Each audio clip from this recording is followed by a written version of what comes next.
Connecticut man pleads guilty to Ponzi-like hedge fund scheme.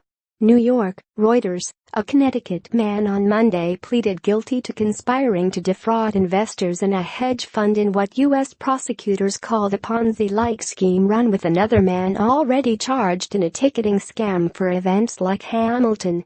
Stephen Simmons, 48, pleaded guilty to one count of conspiracy to commit securities fraud and wire fraud before U.S. Magistrate Judge Barbara Moses in Manhattan, the office of Acting U.S. Attorney Joon Kim in Manhattan announced.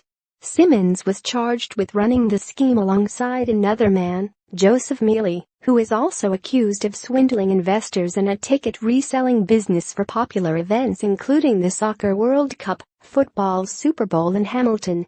Prosecutors said Simmons solicited more than $6 million for the hedge fund, Sentinel Growth Fund Management LLC. They said he took some of the money for his own use and knew that the fund was operating like a Ponzi scheme, using new investments to pay back earlier investors. For example, Simmons told one unnamed investor that their money would be invested by a highly successful group of portfolio managers at the hedge fund, according to prosecutors.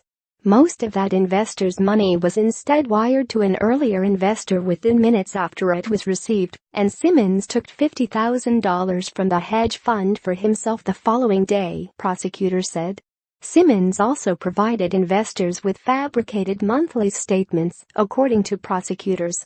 As part of his plea, Simmons has agreed to forfeit $6.9 million, according to prosecutors.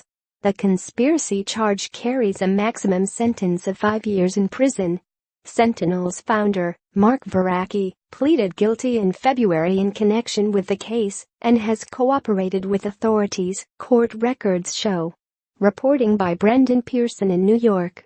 Editing by Andrew Hay.